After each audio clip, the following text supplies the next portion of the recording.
This is Mark Bell from SuperTraining.tv, Super Training Gym, the strongest gym in the West. We have Marcus setting up for some big squats on this day. I have no idea what this guy's last name is, by the way. I don't know why that is, but that's the way it be. Anyway, we had Marcus set up for some big squats on this particular day. He's about 3 to 5 weeks out from our next competition that we have at Super Training, and so we decided to have him just say, fuck it, and load it up.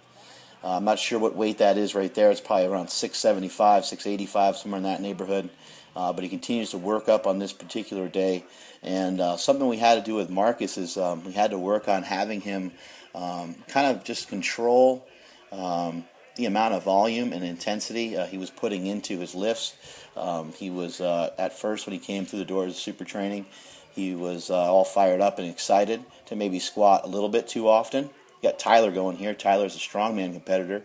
Recently, you can see Tyler's having a hard time managing that tall-ass body of his.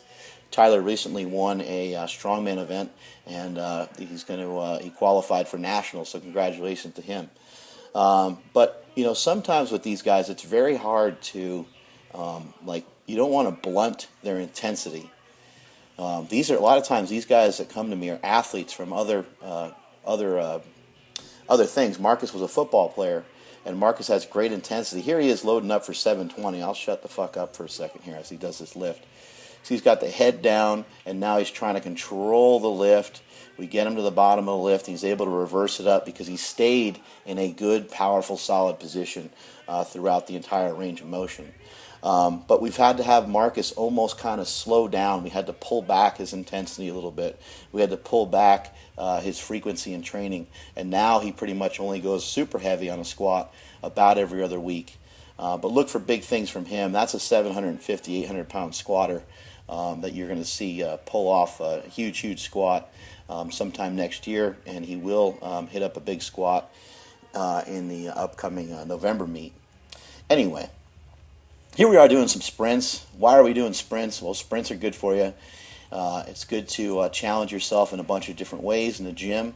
This is something that Mike started doing a little bit more recently, something that I did in the past and got away from for a little while. So I said, screw it, I'll jump in.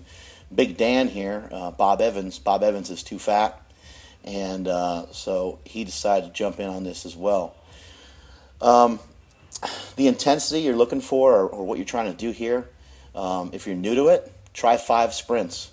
Try 5 sprints that last about 40 yards or 5 sprints that last approximately 15 to 20 seconds.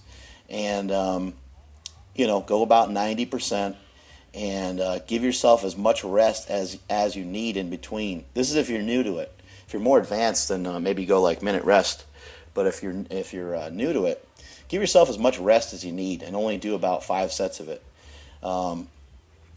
You can work your way up to about 10 to 15 sets of this, and you can also work your way up to pushing for a duration of about 30 seconds.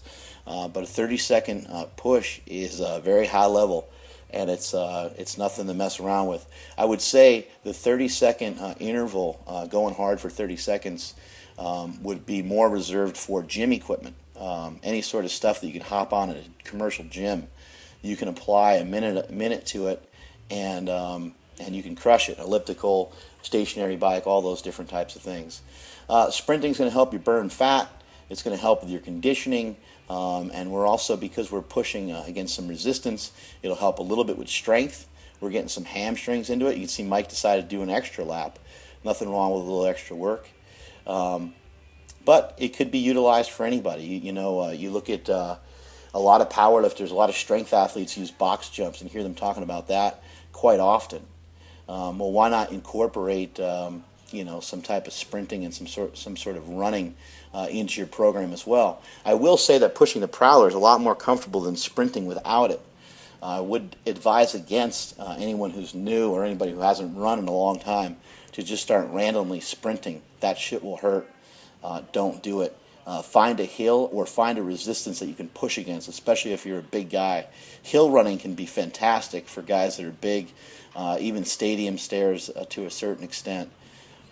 But you hear people talking about box jumps all the time. This is another way to incorporate some explosive training into your training, another way to burn fat, another way to test out some different energy systems. You can see we're just going with like one plate. The second that you put even another 50 pounds on that sled is the second that you really start to get challenged. So that's another way of increasing the intensity of this exercise, is to simply just add a little bit of weight.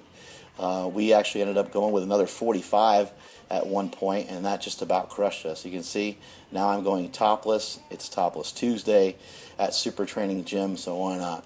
Got a little fat shake in there, a little bacon going on, shaking and bacon.